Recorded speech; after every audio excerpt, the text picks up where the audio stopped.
Hi, welcome back to my channel. ಎಲ್ಲರಿಗೂ ನಮಸ್ಕಾರ. ಇವತ್ತು ನಾವು ದಾಸಪ್ಪ ಮೂವಿ ಪ್ರಮೋಷನ್ ಅಲ್ಲಿ ಇದ್ದೀವಿ.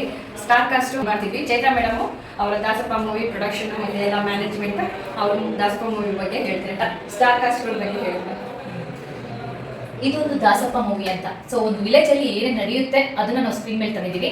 ಸೊ ಇದ್ರ ಸ್ಟಾರ್ ಕಾಸ್ಟ್ ಅಂತ ಬಂದ್ರೆ ಮಂಜು ಪಾವಗಡ ಅವರು, ವಿನೋದ್ ಗೊಬ್ರ ಅವರು, ಮತ್ತೆ ಹಾಗೆ ಇವರು ಸಿಂಚನ ಅವರು, ತುಂಬಾ ಜನ ಅಂದ್ರೆ ತುಂಬಾ ಹಲವಾರು ಕಾಸ್ಟಿಂಗ್ ಅಂದ್ರೆ ತುಂಬಾ ಸ್ಟಾರ್ಗಳೆಲ್ಲ ಮಾಡಿದ್ದಾರೆ, ಸೆಲೆಬ್ರಿಟಿ ಎಲ್ಲ ಮಾಡಿದ್ದಾರೆ. ತುಂಬಾ ಖುಷಿ ಆಗುತ್ತೆ. ಈಗ ಹಲವಾರು ತುಂಬಾ ದಿನದ ಕನಸು ಇದೆ ನಮ್ಮ ಡೈರೆಕ್ಟರ್ದು ವಿಜಯ್ ಸರ್ ಅಂತಂದ್ರೆ ತುಂಬಾ ಅವ್ರ ಕನಸುಗಳು ಅವ್ರ ಸ್ಕ್ರಿಪ್ಟ್ ಆಗಿರುತ್ತೆ. ನೀವೇ ನೋಡ್ರಿ ಸ್ಕ್ರೀನ್ ಮೇಲೆ ಹೇಗಿತ್ತು ಅಂತ ಹೇಳ್ಬಿಟ್ಟು. ಹೇಗೆ ಅನಿಸ್ತು ನಿಮಗೂ ಕೂಡ ನೋಡಿದ್ರೆ? ನಮಗೆ ಡಿಫ್ರೆಂಟ್ ಆಗಿದೆ ಕಾನ್ಸೆಪ್ಟ್, ನ್ಯಾಚುರಲ್ ಆಗಿ ಬಂದಿದೆ ಕಾನ್ಸೆಪ್ಟ್ಸ್ ಕೂಡ. ಮತ್ತೆ ಇದಕ್ಕೂ ಸಹ ಪ್ರಶಸ್ತಿ ಬರುವ ಸಂಭವ ಇದೆ. ಟಿಟಿ ಮೂವಿ ಪಾರ್ಟ್ ಅಲ್ಲಿ ಇರೋ ತಮಣ್ಣ ಅವರು ಇದರಲ್ಲಿ ಮೇನ್ ರೋಲ್ ಅನ್ಸುತ್ತೆ. ಸಾರಿ, ತಮಣ್ಣ ಅವ್ರನ್ನ ಮರ್ತ್ಬಿಟ್ಟೆ ನಾನು. ಇದಕ್ಕೆ ಮೇನ್ ಪಾತ್ರ ಬಂದ್ಬಿಟ್ಟೆ ತಮಣ್ಣ ಅವರು. ದಾಸಪ್ಪ ಅಂತ ಬಂದು ಹೆಸರು ಬಂದಿದ್ರೆ ತಮಣ್ಣ ಅವ್ರ ಮೇಲಿಂದ. ಮತ್ತೆ ಮಂಜು ಪಾವಗಡ ಅವ್ರ ಜೊತೆ ತಮಣ್ಣ ಅವರು ಮತ್ತೆ ವಿಜಯ್ ಕಿಲಾರ್ ಅವ್ರ ಡೈರೆಕ್ಷನ್ ಅಲ್ಲಿ ನೀವು ಮ್ಯಾನೇಜರ್ ಆಗಿ ವರ್ಕ್ ಮಾಡ್ತಾ ಇತ್ತು ವಿನೋದ್ ಗೊಬ್ರ. ವಿನೋದ್ ಗೊಬ್ರ ಅವರ ಪಾತ್ರ ಬಗ್ಗೆ ಹೇಳಿ ಮೇಡಮ್. ಮಂಜು ಪಾವಗಡ ಜೊತೆ ಪ್ಯಾರಲಲ್ ಪಾತ್ರ ಹೋಗ್ತಾ ಹೋಗುತ್ತೆ. ಟ್ರೈಲರ್ ಅಲ್ಲಿ ನಾವು ನೋಡಿ. ಇದು ವಿನೋದ್ ಗೊಬ್ರಗಾರ ಅಂತ ಬಂದ್ರೆ ಅವ್ರದೊಂದು ಹುಡುಗನ ಪಾತ್ರ. ಸೊ ಒಂದು ವಿಲೇಜ್ ಅಂತ ಬಂದ ತಕ್ಷಣ ಇವಾಗ ಎಷ್ಟೋ ಜನ ಹುಡುಗರು ಇರ್ತಾರೆ, ಆ ತರ ಇದು ಮಾಡ್ತೀನಿ ಅಂತ ಅನ್ಕೊಂಬೇಡಿ. ಬಟ್ ಏನೋ ಒಂದು ಸಂಸಾರ, ಬಟ್ ಅವ್ರು ಮದ್ವೆ ಆಗಿಲ್ಲ ಅದ್ರಲ್ಲಿ, ಏನೋ ಒಂದೆಲ್ಲ ಹಲವಾರು ಕಡೆ ತಂದೆ ತಾಯಿ ಇರಲ್ಲ ಅದರಲ್ಲಿ. ಸೊ ಹಾಗಾಗಿ ಹುಡುಗನ ಪಾತ್ರ ಮಾಡ್ಕೊಂಡು ಬರ್ತಾ ಇರ್ತಾರೆ ಅದರಲ್ಲಿ. ಮಂಜು ಪಾವಗಡ ಅವ್ರದ್ದು ಒಂದು 2-3 ಸೀನಲ್ಲಿ ಬಂದು ಹೋಗ್ತೀವಿ ಅಂತ ಹೇಳಿದ್ರು. ಮಂಜು ಪಾವಗಡ ಪಾತ್ರ ಬಗ್ಗೆ ಹೇಳಿ ಮೇಡಮ್. ಹೌದೌದು, ಅದ್ರಲ್ಲಿ ಅವರು ಸೊ ಒಂದು ಗೌಡನ ಪಾತ್ರ ಮಾಡ್ತಾರೆ, ಒಂದು ಗತ್ತಾದ ಗೌಡನ ಪಾತ್ರ ಮಾಡ್ತಾರೆ ಅದರಲ್ಲಿ. ಸೊ ಹಾಗಾಗಿ ಒಂದು ಒಳ್ಳೆ ಪಾತ್ರ ಅಂತ ಮಂಜು ಪಾವಗಡ ಅವ್ರದ್ದಾದ್ಮೇಲೆ ಮತ್ತೆ ಸ್ಕ್ರೀನ್ ಪ್ಲೇ ಮತ್ತೆ ಸಾಂಗ್ಸ್ ಇಲ್ಲ, ಆ ಸಾಂಗ್ಸ್ ಇಲ್ದಿರ ಇದ್ರು ಇದು ಓಡುತ್ತೆ ಅಂತ ಹೇಳಿದ್ರು ನಿಮ್ಮ ಟೀಮಲ್ಲಿ. ಏನಪ್ಪಾ ಅಂತಂದ್ರೆ ಸುಮಾರು ಜನಕ್ಕೆ ಇವಾಗೆಲ್ಲ ರಾಕ್ ಮಾಸು ಬರೀ ಇದ್ದೇ ನೋಡೋ ಅಭ್ಯಾಸಗಳಾಗ್ಬಿಟ್ಟಿದೆ. ಯಾಕಂದ್ರೆ ಹಳ್ಳಿ ವಿಲೇಜ್ ಹೋಗ್ಬಿಟ್ಟಿದ್ದಾರೆ ಈ ಸಿಟಿಗೆ ಬಂದ್ಬಿಟ್ಟು. ಯಾಕಂದ್ರೆ ಸಿಟಿಲಿ ಹುಟ್ಟಿರಲ್ಲ, ಬೆಳೆದಿರಲ್ಲ. ಅರ್ಧ ಅಂದ್ರೆ 30% ಹಳ್ಳಿಲೇ ಬೆಳೆದು ಹಳ್ಳಿಲೇ ಹುಟ್ಟಿ ಅಲ್ಲ ಹಳ್ಳಿಲೇ ಇರ್ತಾರೆ. ಬಟ್ ಇದು ಸಿಟಿ ಬಂದ ತಕ್ಷಣ ವಿಲೇಜ್ ಗೊತ್ತಿರಲ್ಲ. ಪಕ್ಕ ವಿಲೇಜ್ ಸಬ್ಜೆಕ್ಟ್ ಅಂತ ಹೇಳಿದ್ರೆ ಪಕ್ಕ ವಿಲೇಜ್ ಸಬ್ಜೆಕ್ಟ್, ವರ್ಡ್ಸ್ಗಳಾಗಿರ್ಬೋದು, ಲ್ಯಾಂಗ್ವೇಜ್ ಆಗಿರ್ಬೋದು, ಒಂದು ಡೈಲಾಗ್ಸ್ ಆಗಿರ್ಬೋದು, ಇದ್ರಲ್ಲಿ ಮಾಸ್ ಡೈಲಾಗ್ಸ್ ಅಂತೂ ಇಲ್ಲ. ಸೊ ನಿಮಗೆ ಮನರಂಜನೆ ಮಾಡುವಂತಹ ಒಂದು ಒಳ್ಳೆ ಕಂಟೆಂಟ್ ಅನ್ನು ಡೈರೆಕ್ಟರ್ ಕೊಡಿಸಿದ್ದಾರೆ. ಕಾಮಿಡಿ ಜೊತೆಗೆ ಇನ್ನೇನು ಮೇನ್ ಥೀಮ್ ಇರೋದು ಮೇಡಮ್. ಇವಾಗ ಒಂದು ಸ್ಟೋರಿ, ಒಂದು ಕಂಟೆಂಟ್ ಅಂದ್ಮೇಲೆ ಒಂದು ಎಮೋಷನ್ ಇರುತ್ತೆ, ಹಾಗೆ ಒಂದು ಕಾಮಿಡಿ ಕೂಡ ಇರುತ್ತೆ, ಕಾಮಿಡಿ ಕಂಟೆಂಟ್ ಕೂಡ ಇರುತ್ತೆ. ಸೊ ಈಗ ಮಾಸ್ ಅಂತ ಇರಲ್ಲ. ಸೊ ನಿಮ್ಗೆ ಒಳ್ಳೆ ಕಾಮಿಡಿ ಕಂಟೆಂಟ್ ಸಿಗುತ್ತೆ ನಿಮ್ಗೆ. ಹಾಗೆ ಇದು ಹೇಳಿದ್ರೆ ನಿಮ್ಗೆ ಎಮೋಷನ್ ಸಿಗುತ್ತೆ. ಸುಮಾರು ಜನಕ್ಕೆ ಹಳ್ಳಿ ಬಗ್ಗೆ ಗೊತ್ತಿರಲ್ಲ, ಹಳ್ಳಿ ಬಗ್ಗೆ ಗೊತ್ತಿರೋ ಕೂಡ ಗೊತ್ತೇ ಇಲ್ಲ ಅಂತ ಜೀವನ ಮಾಡ್ತಾ ಇದ್ದಾರೆ ಬೆಂಗಳೂರು ಬಂದು. ತುಂಬಾ ಏನಪ್ಪಾ ಅದು ಹೇಳಕ್ ಇಷ್ಟಪಡ್ತೀನಿ ನಾನು ನಿಮ್ಗೆ. ದಾಸಪ್ಪ ಅನ್ನೋ ಪಾತ್ರ ಕಲ್ಚರ್ ಗೊತ್ತೇ ಇರಲ್ಲ. ಇವಾಗೆಲ್ಲ ಹಿರಿಯರ ಆಗಿನ ಕಾಲದಲ್ಲಿ, ನಾನು ಆಗಿನ ಕಾಲದಲ್ಲಿ ಅಂತಲ್ಲ, ಬಟ್ ಅಷ್ಟು ನಾನು ಸ್ವಲ್ಪ ತಿಳ್ಕೊಂಡಿದ್ದೀನಿ. ಯಾಕೆಂದ್ರೆ ಮನೇಲಿ, ನಮ್ಮ ಮನೇಲಿ ಕೂಡ ನಾವು ಸಿಟಿಲಿ ಇದ್ರು ಕೂಡ ಮನೇಲಿ ಹಾಗೆ ಹಬ್ಬ ಅದು ಇದು ಎಲ್ಲ ಮಾಡ್ತಾ ಇರ್ತಾರೆ. ಹಾಗಾಗಿ ಹಿರಿಯರು ಅತಿಥಿ ಅಂದ್ರೆ ನಿಮ್ಗೆ ಗೊತ್ತು ಏನ್ ಮಾಡುತ್ತೆ ಅಂತ. ಸುಮಾರು ಜನಕ್ಕೆ ಒಂದು ರಿಚುವಲ್ಸ್, ಹೌದೌದು, ಒಂದು ಪದ್ಧತಿ, ಅದು ಸಾಂಪ್ರದಾಯಿಕ ಪದ್ಧತಿ, ಅದು ಬರಿಬಾರ್ದು ಅನ್ನೋ ಒಂದು ಕಂಟೆಂಟ್ ನ ನಮ್ಮ ಸರ್ ಇವಾಗ ನನ್ನ ಡೈರೆಕ್ಟರ್ ವಿಜಯ್ ಕಿಲಾರ್ ಅವರು ಒಂದು ಸ್ಕ್ರೀನ್ ಮೇಲೆ ತಂದಿದ್ದಾರೆ. ಸೊ ಏನಪ್ಪಾ ಅಂತಂದ್ರೆ ಎಷ್ಟೋ ಜನಗಳು ಇವಾಗ ಇದು OTT ಅಂತೆ ಅದಂತ ಇದಂತೆ ಎಲ್ಲ ಬಂದ್ಬಿಟ್ಟು ಇದು ಸ್ಕ್ರೀನ್ ಅಂದ್ರೆ ಫಿಲಂ ಥಿಯೇಟರ್ ಮರ್ತೋಗ್ಬಿಟ್ಟಿದ್ದಾರೆ.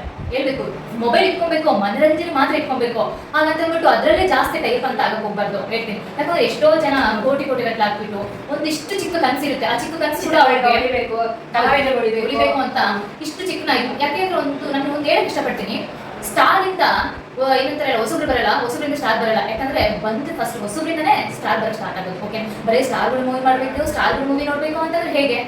ಚಿಕ್ಕ ಕಲು ಇದನ್ನ ಇದು ಹೊಸಬ್ರ ಕಲ, ಸಾಮಾಜಿಕ ಕಳಕಳಿ. ಹೌದು, ಸಮಾಜಕ್ಕೆ ಒಂದು ಮೆಸೇಜ್ ಇದೆ. ಅದರಲ್ಲಿ ಎಸ್ಪೆಷಲಿ ಸಂಪ್ರದಾಯ ಮನೆಯಲ್ಲಿ ಆಚರಿಸುವ ಒಂದು ಪದ್ಧತಿನ ಇಟ್ಕೊಂಡು ದಾಸಪ್ಪ ಅಂತ ಬಂದಾಗ ಸುಮಾರು ಜನ ಅನ್ಕೊಂತಾರೆ ಏನಂತ, ಅವನಿಗೇನ್ ಕಮ್ಮಿ ಬಿಡೋ, ಮನೆ ಬರ್ತಾನೆ, ಬೇಕಾದಂಗೆ ಇದಾಗ್ತಾನೆ ಅಂತ. ಹಂಗಲ್ಲ. ಸೊ ಅವ್ರಿಗೂ ಅಂತ ಒಂದು ಮನಸ್ಸಿರುತ್ತೆ, ಅವ್ರಿಗೂ ಅಂತ ಒಂದು ಕೃತಜ್ಞತೆ ಇರುತ್ತೆ, ಅವ್ರ ಮನೇಲಿ ಕಷ್ಟ ಅನ್ನೋದು ಎಲ್ಲರ ಮನೇಲಿ ಇರುತ್ತೆ. ಓಕೆನಾ, ಅದೇ ದಾಸಪ್ಪ ಮನೇಲಿ ಹೇಗಿರುತ್ತೆ ಏನು.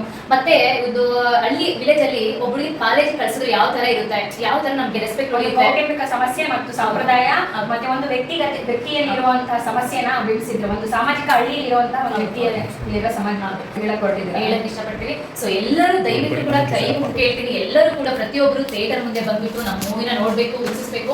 ಮತ್ತೆ ಹಾಗೆ ಕನ್ನಡನ ಉಳಿಸಿ ಬೆಳೆಸಿ ಅಂತ ತುಂಬಾ ಕೇಳ್ಕೊತೀನಿ. ಹಾಗೆ ನಮ್ಮ ದಾಸಪ್ಪ ಅನ್ನೋ ಮೂವಿನ ಸೊ ಎಲ್ಲ ಕಲಾವಿದರು ಅಂದ್ರೆ ಸ್ಟಾರ್ ಕಲಾವಿದರೆ ಮಾಡಿದ್ದಾರೆ, ಇಲ್ಲ ಅಂತ ಹೇಳಲ್ಲ. ಬಟ್ ಯಾರು ಕೂಡ ಥಿಯೇಟರ್ ಮುಂದೆ ಬಂದು ಯಾರು ನೋಡ್ತಾ ಇಲ್ಲ. ಸೊ ಹಾಗಾಗಿ ಎಲ್ಲರನ್ನ ಕೇಳ್ಕೊದಷ್ಟೇ, ಎಲ್ಲರೂ ಬಂದು ಥಿಯೇಟರ್ ಬಂದು ನಮ್ಮ ಸಿನಿಮಾ ನೋಡಿ ನಮ್ಮನ್ನ ಸ್ವಲ್ಪ ಗೆಲ್ಸ್ಕೊಡಿ. ಸೊ ಬರೀ ಸ್ಟಾರ್ ಅಂತ ಅನ್ನಕ್ ಹೋಗ್ಬೇಡಿ. ಸೊ ನಮ್ಮನ್ನ ಕೂಡ ಸ್ಟಾರ್ ಆಗಕ್ಕೆ ಒಂದು ಚಾನ್ಸ್ ಕೊಡಿ ಅಂತ ಕೇಳ್ಕೊತೀನಿ ಅಷ್ಟೇ. Thank you so much. Thank you madam. Thanks. ನಮ್ಮ ಚಾನಲ್ ಇಂಟ್ರೋ ಕೊಟ್ಟಿದ್ದೀನಿ. ನಿಮ್ಮ ಟೀಮ್ ಏನು ಮಾಡಿ ನೀವು ಇನ್ನೂ ಪ್ರಾಜೆಕ್ಟ್ಸ್ಗಳೆಲ್ಲ ಮಾಡಿದ್ದೀರಲ್ಲ ಅದ್ರ ಬಗ್ಗೆ ಒಂದು 2 ಲೈನ್ ಎಕ್ಸ್ಪ್ಲೈನ್ ಮಾಡ್ಬೋದಾ? ಮೇಡಮ್ ನಿಮ್ಮ ಪಾತ್ರಗಳು ನಿಮ್ಮ ಪ್ರಾಜೆಕ್ಟ್ಸ್ಗಳು ಎಷ್ಟೊಂದು ಮಾಡಿದ್ರ ಆ ಅನುಭವ ಹೇಗಿತ್ತು, ಈ ಅನುಭವ ಹೇಗಿದೆ ಹೇಳಿ ಮೇಡಮ್? ಹಳೆ ನಾನು ಸ್ಟಾರ್ಟಿಂಗ್ ಬೆಂಗಳೂರು ಬಂದಾಗ ನನಗೆ ಫಿಲಮ್ ಇಂಡಸ್ಟ್ರಿ ಏನಂತ ಗೊತ್ತೇ ಇಲ್ಲ ಹೇಳ್ಬೇಕು ಅಂದ್ರೆ. ಒಂದು ಚಿಕ್ಕದಾಗಿ ಒಂದು ಯಂಗ್ಸ್ಟರ್ ಕಾಸ್ಟಿಂಗ್ ಹೌಸ್ ಅಂತ ಅದರಲ್ಲಿ ನಾನು ಮ್ಯಾನೇಜರ್ ಆಗಿ ರಿಸೆಪ್ಷನ್ ಆಗಿ ಏನೋ ಒಂದು ಕೆಲಸ ಮಾಡ್ತಾ ಇದ್ದೆ. ಅಲ್ಲಿ ಬರೋ ಪ್ರೊಡ್ಯೂಸರ್ ಡೈರೆಕ್ಟರ್ಸ್ ಎಲ್ಲ ಸೊ ನೋಡೋಕೆ ಚೆನ್ನಾಗಿದ್ದಾರೆ, ಸೊ ಒಂದು ಆಕ್ಟಿಂಗ್ ಮಾಡ್ಬೋದಲ್ಲ ಅಂತ ಒಂದು ಚಿಕ್ಕದ ಫಸ್ಟ್ ಕಸ್ತೂರಿ ನಿವಾಸ ಅಂತ ನಾನು ಅಲ್ಲಿ ನನ್ನ ಜರ್ನಿ ಸ್ಟಾರ್ಟ್ ಆಗಿದ್ದು. ಸೀರಿಯಲ್ ಇಂದ ನನ್ನ ಜರ್ನಿ ಸ್ಟಾರ್ಟ್ ಆಗಿದ್ದು. ಚಿಕ್ಕ ಪಾತ್ರ ಮಾಡಿದ್ದೆ ನಾನು. ಚೆನ್ನಾಗಿದ್ದೀರಾ, ಗ್ಲಾಮರ್ ಥ್ಯಾಂಕ್ ಯು. ಸೊ ಒಂದು ಅದರಲ್ಲಿ ಒಂದು ಜರ್ನಿ ನನಗೆ ಸ್ಟಾರ್ಟ್ ಆಗಿದ್ದು. ಅದಾದ್ಮೇಲೆ ನಮಗೆ ಅಕ್ಷರ ಅಂತ ಒಂದು ಪ್ರಾಜೆಕ್ಟು. ಅಕ್ಷರದಲ್ಲಿ ಕೂಡ ಒಂದು ಒಳ್ಳೆ ಪಾತ್ರ ಮಾಡಿದ್ದೀನಿ, ತುಂಬಾ ಇಷ್ಟವಾದ ಪಾತ್ರ. ಅದು ಇಷ್ಟಲ್ಲೇ ರಿಲೀಸ್ ಆಗೋ ಒಂದು ಮೂಮೆಂಟ್ ಇದೆ ಹೇಳ್ತಾ ಇದ್ದಾರೆ. ನೆಕ್ಸ್ಟ್ ಬಂದ್ಬಿಟ್ಟು ನಾನು ಕಾಣದ ಶಕ್ತಿ ಅಂತ ಅದರಲ್ಲಿ ಒಂದು ಲೀಡ್ ರೋಲ್ ಮಾಡಿದ್ದೀನಿ. So already direction madam Karthik ಅಂತ ಸೊ ಸತೀಶ್ ಪ್ರೊಡಕ್ಷನ್ ಅಲ್ಲಿ ಆಗಿರೋದು. ಇಷ್ಟಲ್ಲೇ ನಾನು ಮಾರ್ಚ್ 8 ನಂದು ಕಾಣದ ಶಕ್ತಿ ಮೂವಿ ರಿಲೀಸ್ ಆಗಿದೆ. ಸಂಜು ಕೂಡ ಅಷ್ಟೇ ಅದ್ರಲ್ಲಿ ಒಳ್ಳೆ ಪಾತ್ರ ಮಾಡಿದ್ದೀನಿ, ತುಂಬಾ ಖುಷಿ ಆಗುತ್ತೆ. ಸುಮಾರು ಹಲವಾರು ಹೇಳ್ತಾ ಇದ್ರೆ ಆಗೋದಿಲ್ಲ, ಸುಮಾರು ಹಲವಾರು ಒಳ್ಳೆ ಪಾತ್ರ ಕೊಟ್ಟಿದ್ದಾರೆ ನನಗೆ. ಸೊ ತುಂಬಾ ಅಂದ್ರೆ ಏನ್ ಮಾಡ್ತೀರಾ, ನನ್ನ ಬೆಳಿಗ್ಗೆ ಇಷ್ಟಪಡಲ್ಲ. ಓಕೆ, ನಿಮ್ ಸರ್ಕಲ್ ಅಲ್ಲಿ ನಿಮ್ ಪಾತ್ರ ಸಿಕ್ಕಿದೆ, ಹೊರಗಡೆಯಿಂದನೇ ನಮ್ಮ ಇಂಟ್ರೂ ನೋಡಿ ನಿಮ್ಗೆ ಇನ್ನೂ ಒಳ್ಳೊಳ್ಳೆ ಪಾತ್ರಗಳು ಬರಲಿ ಅಂತ ನಾನು ಆಶಿಸ್ತೀನಿ. ನಮ್ಮ ಚಾನಲ್ ಕೊಟ್ಟಿದ್ದಕ್ಕೆ ಇವಾಗ ಏನಾದ್ರು ಅಪ್ಕಮಿಂಗ್ ಇನ್ನೂ ಪ್ರಾಜೆಕ್ಟ್ಸ್ ಇದೆಯಾ? ಹೌದೌದು, ಇವಾಗ ಪ್ರೀತಿಯ ಅಂಬಾರಿ ಅಂತ ಇಷ್ಟರಲ್ಲೇ ಒಂದು ಮೂವಿ ಸ್ಟಾರ್ಟ್ ಮಾಡ್ತಾ ಇದ್ವಿ. ಸೊ ಪ್ರೊಡಕ್ಷನ್ ಬಂದ್ಬಿಟ್ಟು ಯಾರಂತ ಇನ್ನೂ ಬಟ್ ಡೈರೆಕ್ಟ್ ಬಂದ್ಬಿಟ್ಟು ವಿಜಯ್ ಕಿಲಾರ್ ಅವರು. ಯಾವಾಗ ಬರ್ಬೋದು? ದಾಸಪ್ಪ ಮೂವಿ ರಿಲೀಸ್ ಆದ ತಕ್ಷಣ ಅದು ಸ್ಟಾರ್ಟ್ ಆಗುತ್ತೆ. ದಾಸಪ್ಪ ಮೂವಿ ಯಾವಾಗ ಇಟ್ಕೊಂಡಿದ್ದೀರಾ? ನೆಕ್ಸ್ಟ್ ಮಂತ್ ಅಂತ ಪ್ಲಾನ್ ಮಾಡ್ಕೊಂತಾ ಇದೀವಿ.